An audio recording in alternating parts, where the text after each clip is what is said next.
Chapter 3, Out of the Antarctic. What with the excitement of having the great Admiral Drake speak to him over the radio and his curiosity about the Admiral's message to him, Mr. Popper did not sleep very well that night. He did not see how he could possibly wait to find out what the Admiral meant. When morning came, he was almost sorry that he had nowhere to go, no houses to paint, no rooms to paper. It would have helped to pass the time. "Would you like the living room papered over?" he asked Miss Popper. "I have quite a lot of paper, number 88, left over from the mayor's house." "I would not," said Miss Popper firmly. "The paper on now is plenty good enough.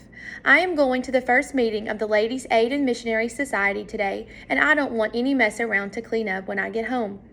"Very well, my love," said Mr. Popper meekly, and he settled down with his pipe, his globe, and his book of Antarctic adventures. But somehow, as he read today, he could not keep his mind on the printed words. His thoughts kept straying away to Admiral Drake. What could he have meant by a surprise from Mr. Popper? Fortunately for his peace of mind, he did not have very long to wait. That afternoon, while Miss Popper was away at her meeting and Janie and Bill had not yet come home from school, there was a loud ring at the front door. "I suppose it is just the postman. I won't bother to go answer it," he said to himself. The bell rang again, a little louder this time. Grumbling to himself, Mr. Popper went to the door. It was not the postman who stood there. It was an expressman with the largest box Mr. Popper had ever seen. "Party by the name of Popper live here?" "That's me." "Well, here's a package that's come air express all the way from Antarctica. Some journey, I'll say." Mr. Popper signed the receipt and examined the box. It was covered all over with markings. "Unpack at once," said one. "Keep cool," said another. He noticed that the box was punched here and there with air holes. You can imagine that once he had the box inside the house, Mr. Popper lost no time in getting the screwdriver, for by this time, of course, he had guessed that it was the surprise from Admiral Drake. He had succeeded in removing the outer boards and part of the packing, which was a layer of dry ice, when from the depths of the packing case he suddenly heard a faint "ork." His heart stood still. Surely he had heard that sound before at the Drake Expedition movies. His hands were trembling so that he could scarcely lift off the last of the wrappings. There was not the slightest doubt about it. It was a penguin. Mr. Popper was speechless with delight, but the penguin was not speechless. "Ork," it said again, and this time it held out its flippers and jumped over the packing debris. It was a stout little fellow about 2.5 feet high. Although it was about the size of a small child, it looked much more like a little gentleman, with its smooth white waistcoat in front and its long black tailcoat dragging a little behind. Its eyes were set in 2 white circles in its black head.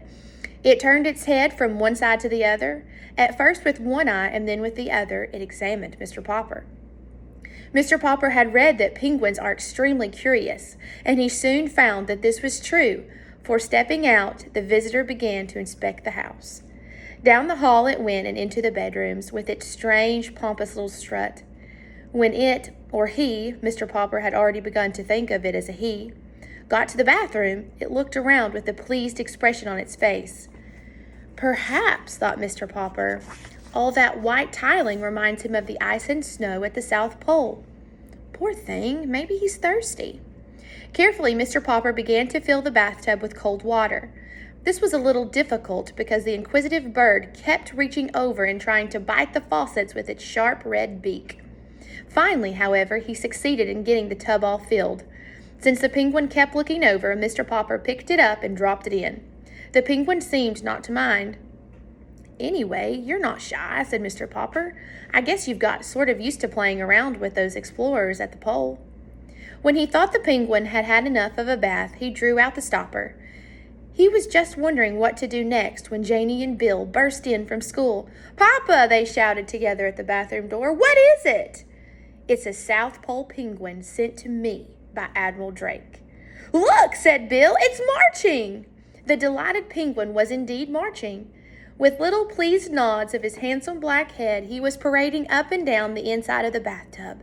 Sometimes he seemed to be counting the steps it took. 6 steps for the length, 2 steps for the width, 6 steps for the length again, and 2 more steps for the width.